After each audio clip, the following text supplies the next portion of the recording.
오늘 한 절만 봅니다. 수고하고 무거운 짐진 자들아 다 내게로 오라. 내가 너희를 쉬게 하리라. 아멘. 오늘 설교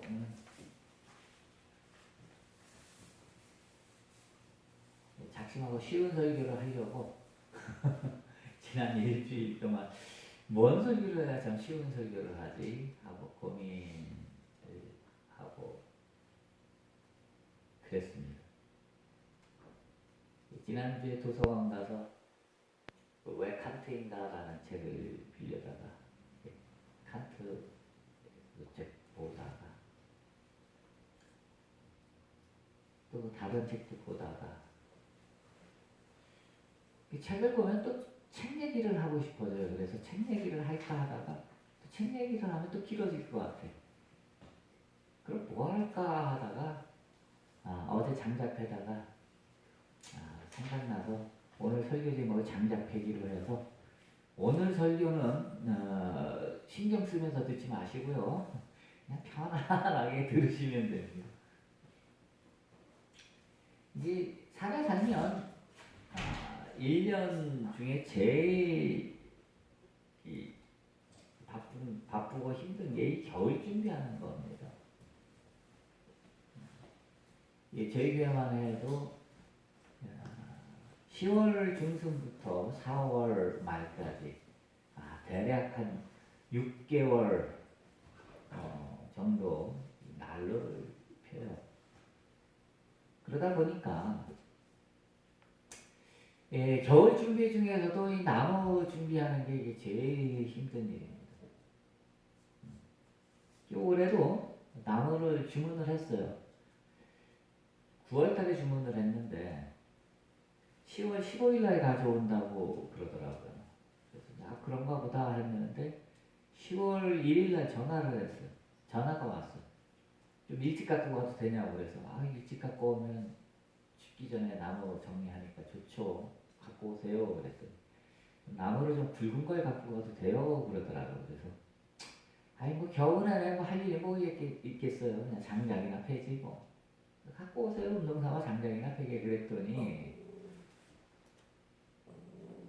그 다음날 나무를 갖고 왔어요. 그래서 왜 이렇게 보니까 나무가 뭐 한 20-30cm 뭐 굵어야 한 30-40cm 정도 되는 나무를 이렇게 덤프트럭에다 싸갖고 왔더라고요. 그 나무를 이렇게 덤프트럭으로 이제 부려놓고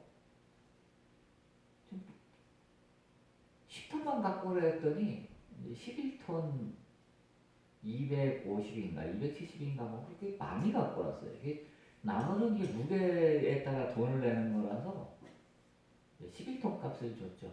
110만 원을 줬는데 문제는 이제 거기서부터 생긴 겁니다.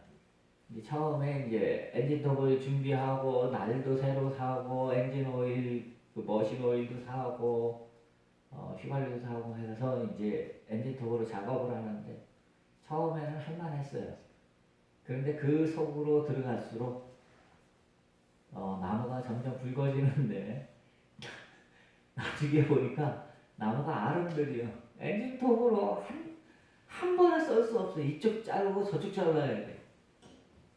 보통 그 나무 길이가 1800입니다. 1m 80인데 네동강을 내면 우리 난로에 딱 맞게 들어갑니다. 근데 나무가 너무 굵어서 네동강 내면 들 수가 없어서 5동강, 6동강을 내야 돼. 엄청 고생하죠. 그 나무를 다 자른 다음에 그 다음에 이제 원하는 대로 옮겨야 됩니다. 그래서 쌓아놔야 돼. 그래서 오늘은 여러분이 나무를 자른 것까지는 얘기했고 그 다음에 나무를 옮겨서 이제 불 때는 것까지 거기에 관련된 얘기를 우리의 인생과 또 신앙생활에 비추어서 여러분들에게 한 6가지로 말씀을 드리려고 합니다.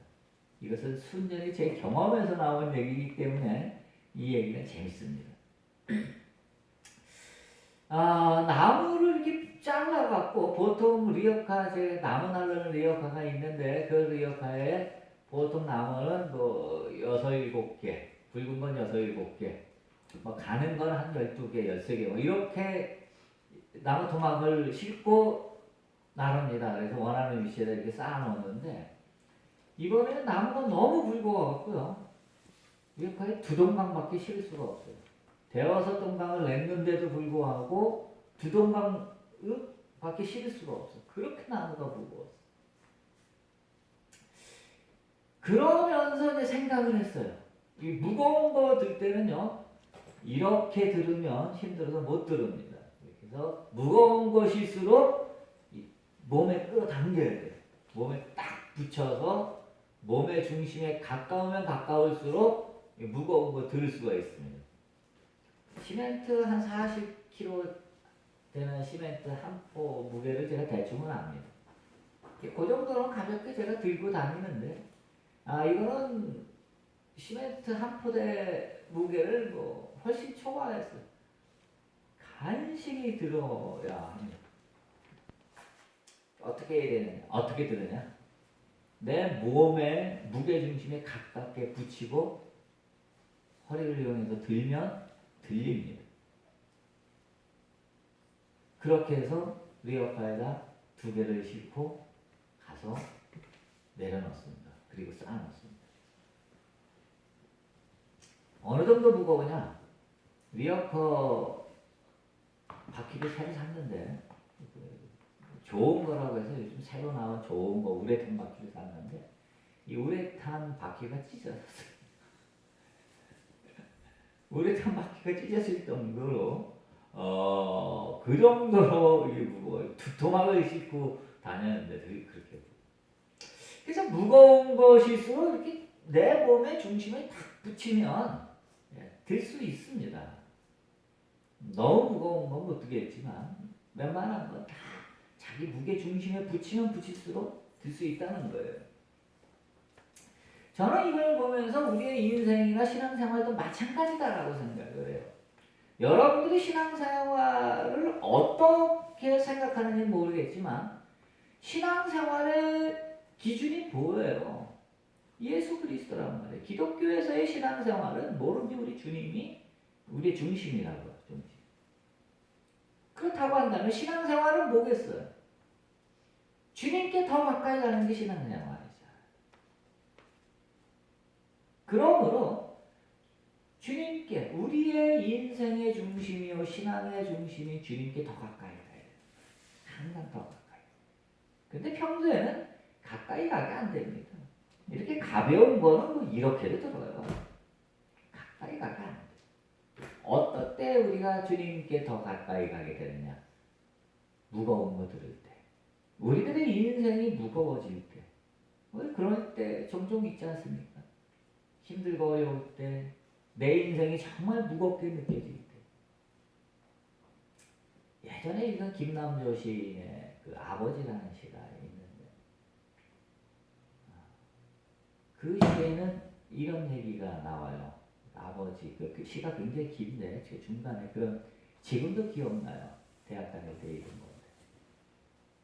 아버지는 울지 않는다. 그러나 아버지가 마시는 술잔에는 언제나 아버지의 눈물이 가득 고여 있다. 뭐 이런 식기예요. 뭐 정확하게 오래돼서 정확하게 기억을 못하셨던지 모르지만 우리들의 인생 속에서도 남들이 볼 때는 울지 않지만 우리의 인생의 잔에 눈물이 가득 고여 있는 것과 같은 그런 힘든 일이 있을 수 있어요. 그렇게 무거울 때, 인생이 무겁게 느껴질 때 우리 인생의 중심, 우리 신앙의 중심인 우리 주님께 더 가까이 가세요. 그러면 무거운 거 들 수 있습니다. 영성의 핵심이 뭡니까? 인생의 중심이신 예수 그리스도께 가까이 가다가 그 중심과 내가 하나가 되는 거예요. 그게 영성의 핵심이잖아요. 신앙생활도 똑같습니다. 힘들고 어려울 때마다 주님 찾고 더 가까이 그렇게 가시기 바랍니다. 그 다음에 이제 두 번째, 나무를 잘랐으면 한 곳에 이렇게 옮겨 쌓아놔야 됩니다. 나무 잘랐다고 해서 아무 때나 하지 않죠. 네, 저도 이쪽에 한 무더기, 또 저쪽 햇빛 잘 되는데 잘막이라고 저쪽에 한 무더기, 이 두 군데다 한 반반씩 이렇게 나눠서 쌓아놨습니다. 이걸 보면서 인생은 정리다라는 거예요. 인생은 순간순간 어떤 한 단계마다 인생은 이 정리하고 가야 되는 겁니다. 그냥 쭉 살아가는 거는 의미가 없어요. 우리는 그렇게 쭉 그냥 인생에 정리하지 않고 쭉 살아가면 인생의 의미를 못 느껴요. 우리가 이제 연말이 다가오는데 지난 한 해 동안 살아온 날들 한번 돌아보십시오. 올 한 해 동안 어떻게 살았는지. 특히 직장 생활한 사람들은 분명히 내가 아침 일찍 출근해갖고 하루를 바쁘게 일한 것 같은데 뭐 뚜렷하게 뭐 한 게 없어. 이 인생을 그냥 그렇게 살아가면 우리는 인생의 의미를 느끼지 못하고, 뭐 인생이 반드시 의미 있어야 하는 건 아니지만 인생의 의미를 느낀다는 것은 내 인생을 한번 정리해보는 시간을 갖는다는 거예요. 이게 그렇게 되는 거예요. 속이 빈 대나무가 어떻게 그렇게 높이 자랄 수 있죠? 저는 속이 빈 대나무를 보면서 저 대나무가 저렇게 높이, 하늘 높이 자랄 수 있는 것은 그 매듭 때문이다, 이렇게 생각을 합니다.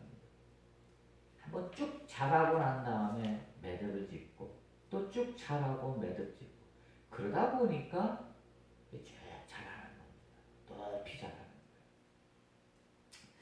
거예요. 이렇게 한 번 자라면 한 번 매듭 짓는 것처럼 인생이나 신앙생활에 있어서도요, 그냥 쭉 자라는 신앙은 없어요. 보통 영성의 성장을 이야기할 때 대부분의 이제 그 사람, 그 영성가들은 뭐라고 그러냐면 나선형이다라고 생각합니다. 그래서 이게 좋았다, 영적으로 아주 기분 좋았다가 또 무미건조한 또 뭐 했다가 뭐 이렇게 나선형으로 성장한다라고 얘기하고, 저는 계단형으로 영성이 성장한다라고 주장하는 사람입니다. 이게 어쨌거나 이 모든 이 성장하는 것은 항상 매듭이 있어야 돼. 정리를 한번 해야 돼. 정리한다는 의미는 우리의 인생을 재정립하는 시간을 갖는 겁니다. 이걸 뭐 어려운 말로 하자면 뭐 재범주화라고 얘기할 수도 있을 겁니다. 다시 재정립을 해야 돼. 그래야만 우리가 또 다시 한 번 더 성장할 수 있는 도약의 기회를 갖게 된다는 겁니다. 저는 한때, 지금도 물론 그렇지만 전 사람들이 잘 이해가 되지 않을 때가 참 많습니다.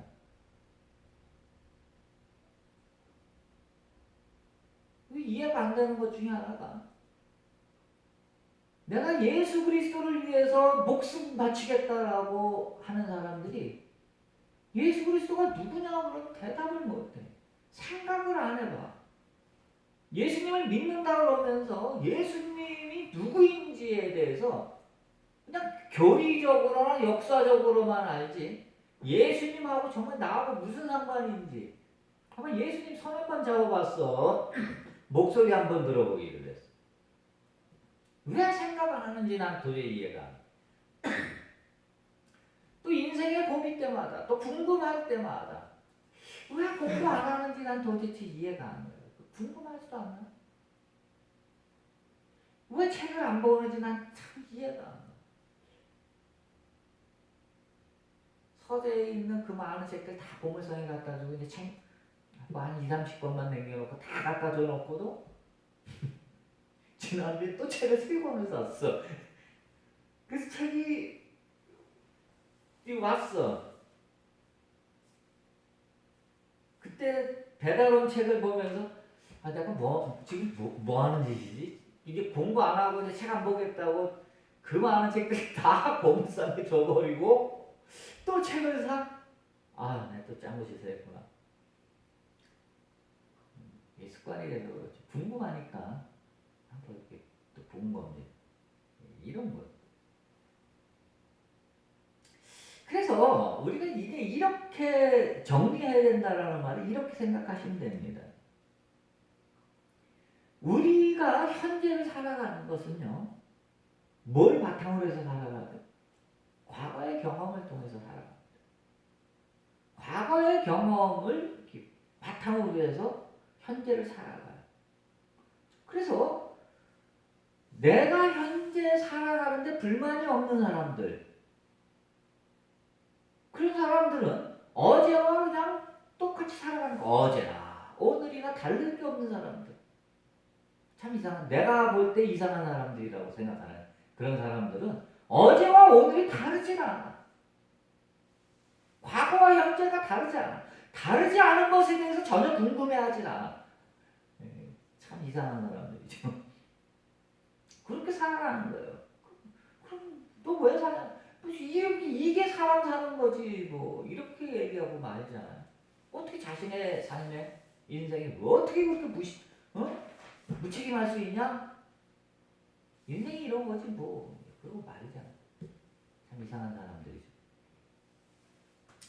그런데 재정립할 수 있는 시간이 언제냐라고 하냐면 현재가 마음에 들지 않을 때, 그때는 여러분들의 인생을 재정립해야 됩니다. 매듭을 져야 돼요. 다시 정리를 해야 돼. 현재가 마음에 들지 않을 때. 그때 우리는 우리의 인생을 다시 재정립해서 다른 방향, 다른 방법, 다른 삶의 습관, 다른 생각, 이렇게 해서 인생을 다시 재설계해서 다시 살아나가는 겁니다. 그래서 인생을 정리하는 것, 나무를 베었으면 정리해 놓듯이 인생을 정리하는 것, 인생을 한번 매듭 지어보는 것, 인생을 재정립시켜보는 것, 이것은 우리의 삶에 매우 중요하다는 거예요.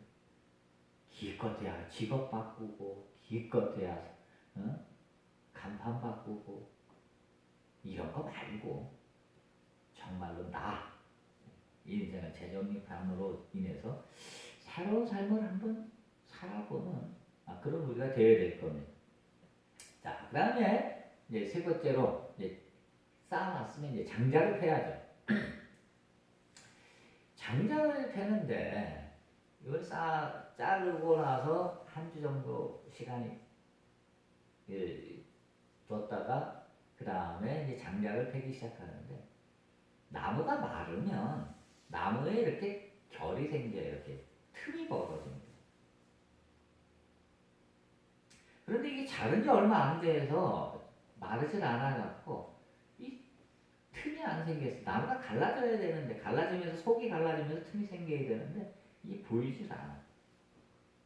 그러면 어떡합니까? 이제까지 장작 한 10년 팼나 내가?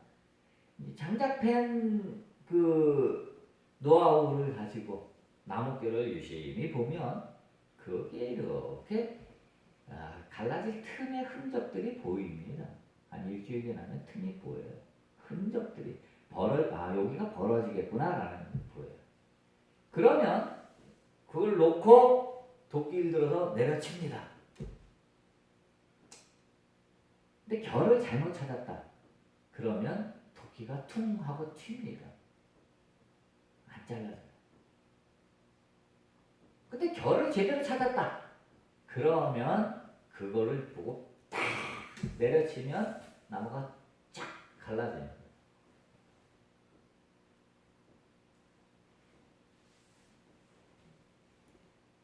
어떻게 그 지점을 내려치느냐? 그것도 노하우가 생겼어요. 어떻게 그 지점을 내려치냐 하면 이렇게 뒤로 이렇게 도끼를 들고 도끼도 굉장히 무거우니까 딱 몸을 뒤로 제꼈다가 앞으로 탁 숙이면서 그냥 순간적인 스피드와 힘을 이용해서 뻥 내려치는데 정확하게 갈라진 틈에다가 도끼날을 딱 박아야 되거든.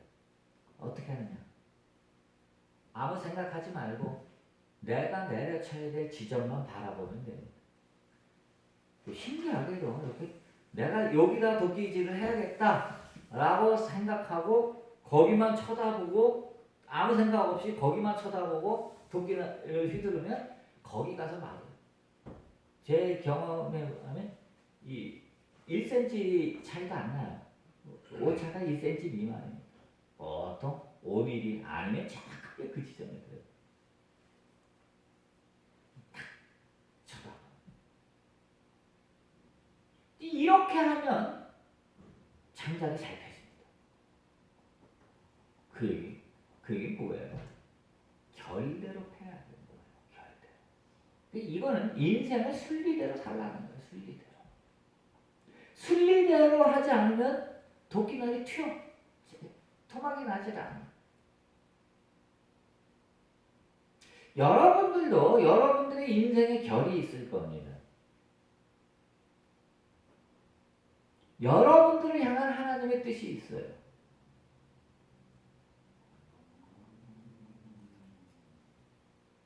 하나님 뜻대로 살기를 원한다라고 우리는 하면서 하나님의 뜻이 뭐지? 하는 생각은 또 안 해. 참 이상한 사람들. 나를 향한 하나님의 뜻이 뭐지?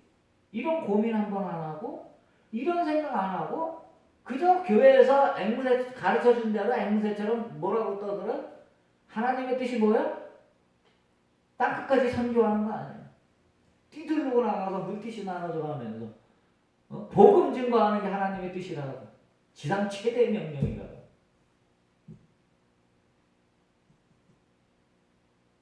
뭐 한국에 교회 몰라서 교회 안 나가는 사람이 어디 있어? 교회가 싫어서 안 나가는 사람. 그 사람들에게 왜 강요해? 강요는 폭력이라고. 지난주에 신천지 사람이 3명이 왔었어요. 근데 그 사람들하고 얘기하는 말이 안 통하죠. 네? 강요를 하더라고. 그래서 한 번만 뭐 봐달라, 와달라, 들어달라. 뭐. 들어는 주죠. 들어는 주는데 내가 그 얘기를 했어요. 당신들이 기독교라고 한다면 신천지가 기독교라고 당신들이 믿는다면 교회 와서 전도할 필요가 없는 거 아니냐. 왜 교회 와서 전도를 해?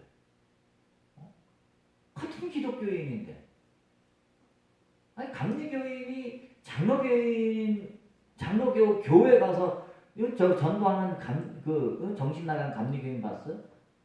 장로교인이 감리교 교회 와서 전도하는 정신 나간 이 장로교인 봤냐고. 서로 뭐 인간적인 관계 때문에 우리 교회 힘들다 그러면 그럼 우리 교회로 와봐 뭐 이렇게 해갖고 뭐 교회와 교회 사이로 이렇게 이동은 있을지언정 그건 전도가 아니지. 뭐 3명이 와갖고 그래서 당신들이 기독교인이냐. 기독교인이라고 한다면 신천지가 뭐 통계상 기독교로 통계가 잡히지만 당신들이 기독교인이라면 여기 왜 오냐. 그래서 나는 신천지를 기독교가 아니라고 생각합니다. 당신들은 타종교다. 당신들이 기독교라고 한다면 당신들은 이단이라고 불릴 수 있지만 내가 볼 때 교회 와서 전도하는 거 보면 당신들은 이미 타종교다. 그러니까 난 타종교에 관심 없으니까 서로 더 이상 얘기하지 말자. 이제 그렇게 얘기했죠. 그랬더니 그냥 한두 시간 있다가 이런저런 많은 얘기가 그냥 갔는데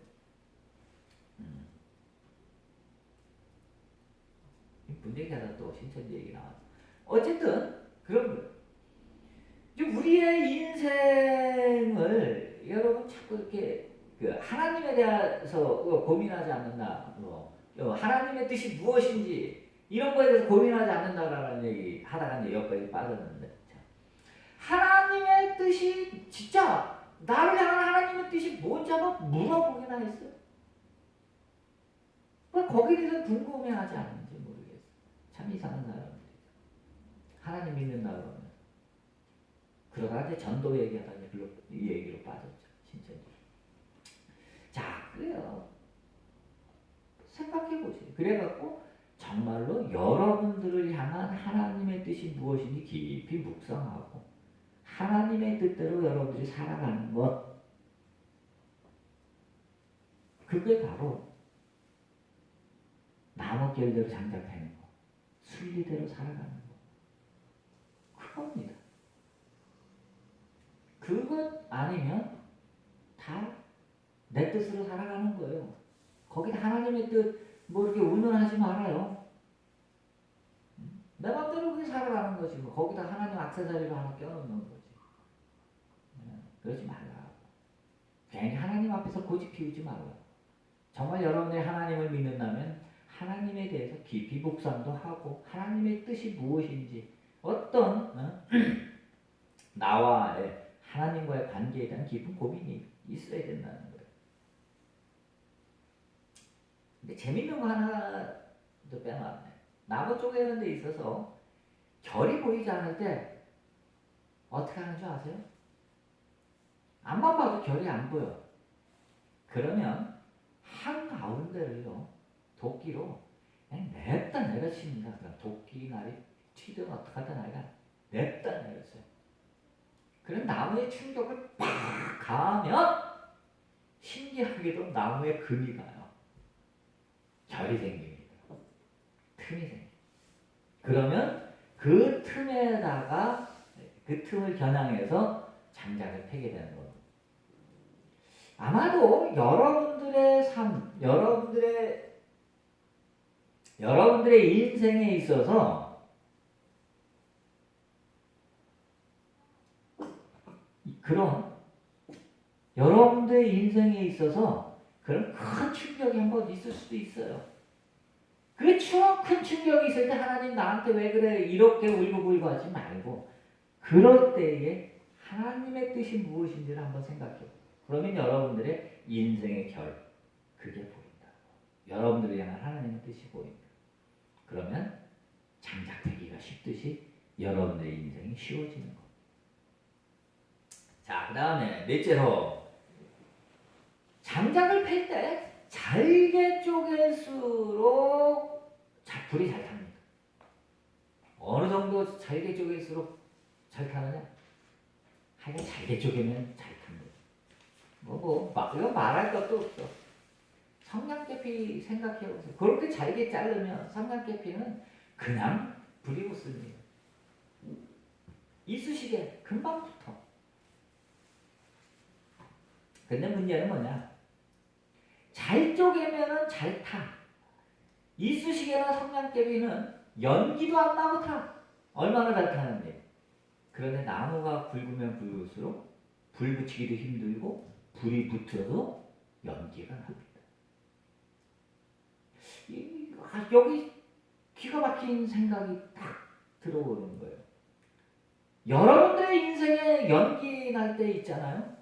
이사야서에 꺼지는 등불도 끄지 아니하시고 사람 갈 때도 꺾지 아니하신다. 이런 말씀이 나오는데 우리 인생에 끓음이 날 때가 있다고. 연기가 날 때가 있다고. 연기가 나면 나무만 연기 힘듭니까?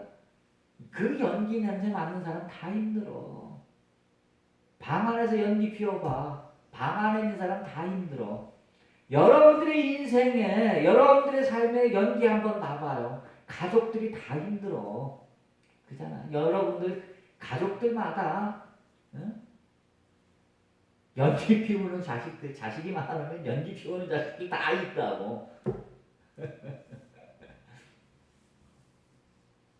내 인생에 연기가 내 인생에 연기가 날 때 그때 얼른 나 자신을 돌아봐야 돼. 아, 내가 덜 쪼개졌구나.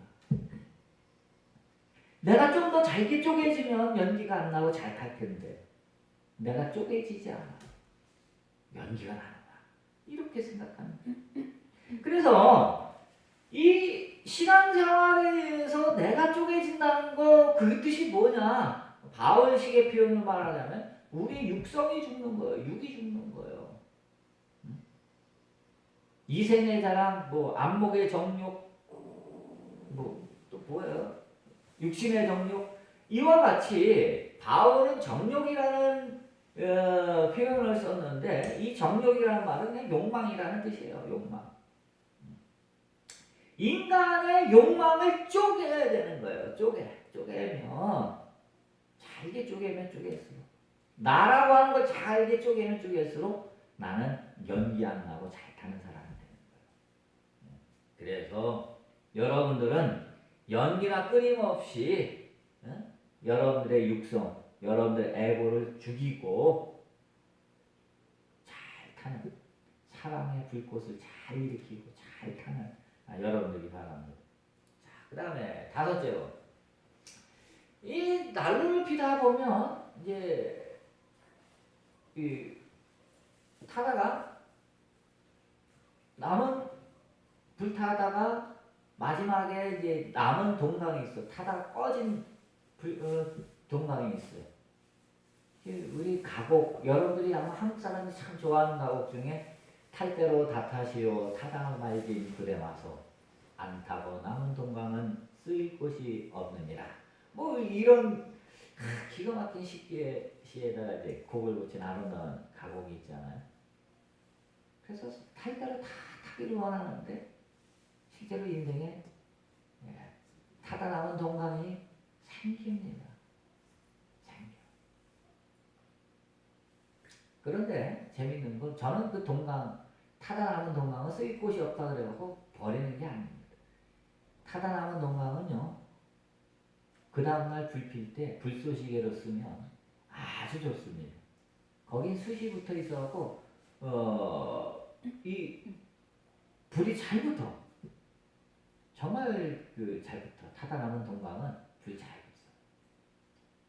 또 잘 말랐고 그 불이 잘 붙어. 타다 남은 동강은 다음에 불 붙일 때 불쏘시개를 씁니다. 우리들의 인생이나 우리들의 신앙도 마찬가지죠. 우리들의 인생에 안 타고 남은 동강이 있잖아. 아쉬움이 짙게 남는 인생의 그 동강이 있잖아. 그럴 때 아쉬워하지 마시고요. 앞서 얘기한 대로 내 인생을 다시 재정립하고 정리하고 그리고 그것을 불쏘시개로 다시 시작하면 되는 겁니다. 재활용하지 말라는 거예요. 과거의 경험을 쓸데없다고 버리지 마세요. 과거에 실패했던 것, 또 과거에 기억하기 싫은 기억들 이런 거 버리지 마세요.